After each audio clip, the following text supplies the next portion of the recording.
না, গেস্ট আসলে তো গেস্ট অনুযায়ী ঘরটাকে সাজাতে হবে, তাই না? না মনে কর আমার তো ফ্ল্যাটটা শুরু না, রুমও নাই তেমন বেশি, তারপরে ধর হোটেলও ভাড়া করতে পারুম না। তো শ্বশুর বাড়ির আত্মীয় স্বজন আইতেছে কালকে, তো মনে কর অসম্মান হয়ে যাবো নাইলে, তাকে সামনে তো অসম্মান হইতে পারবো না। ভাইজান তাহলে কি তুমি আমাকে বাড়ি থেকে বাইরে যেতে কইতেছো? আরে না না, সি সি সি, কি কস না কস, তোরা কি আমি চলে যেতে কইতে পারি নাকি? আমি খালি কইতেছিলাম তুই শুধু।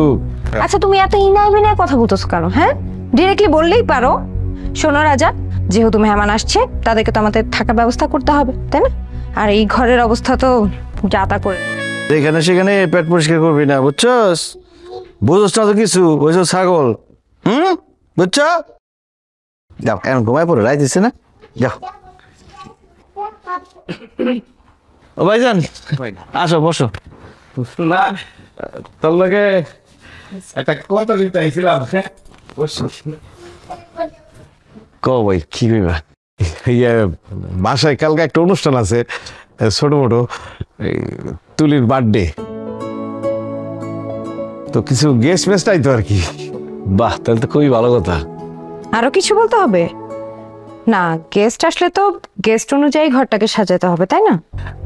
না মনে কর আমার তো ফ্ল্যাটটা শুরু না, রুমও নাই তেমন বেশি, তারপরে ধর হোটেলও ভাড়া করতে পারুম না।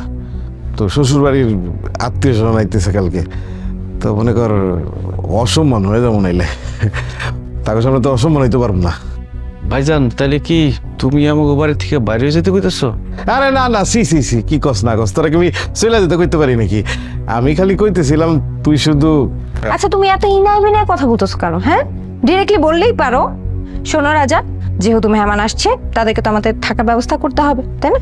আর এই ঘরের অবস্থা তো যাতা করে রেখেছো। তাই বলছিলাম তুমি আর রানী যদি ওই সিঁড়ির নিচে জায়গাটাতে একটু ব্যবস্থা করে নিতে কয়েকদিন থাকার জন্য, তাহলে খুব ভালো হতো।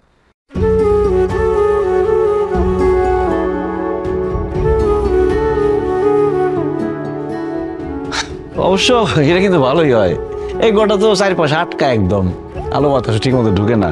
সিঁড়ির ঘরে ভালো হইব, বুঝছো না? নি সিঁড়ির ঘরে আলো বাতাস ভালো পাওয়া যাবো, আকাশ দেখা যাবো, যুবরাজ তো শুয়ে শুয়ে আকাশ দেখতে পারবো। ভাইজান ঠিক আছে, তাহলে কালকে সকালবেলা আমরা সিঁড়ি ঘরে চলে যাবো না? না না, অহনি গেলে ভালো হয়, সকালে তো গেস্ট তো চলে যাইব, একটু ঘরটার গুছানি লাগবো না? ও ওখানে যেতে হইব, ভালো হয়। আচ্ছা ঠিক আছে, সমস্যা নাই। পরে চলো মা।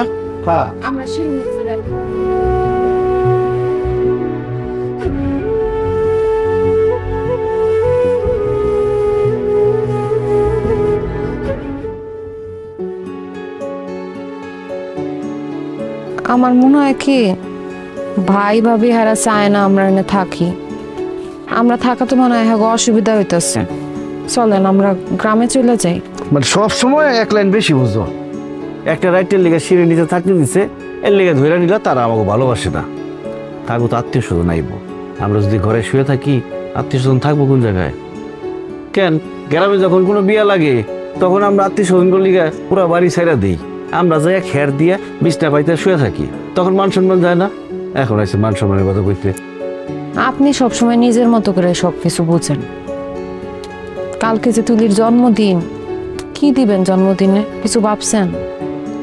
ওরে, টাকা পয়সা তো কিছুই নাই, চিন্তার মধ্যে ফেলাই দিলি না?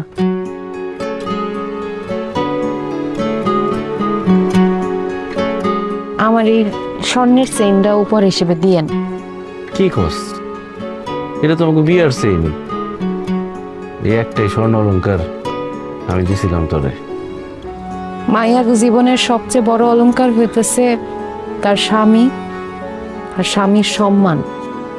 কালকে আপনার যদি সম্মানই না থাকে, তাহলে আমি অলংকার দিয়ে কি করব?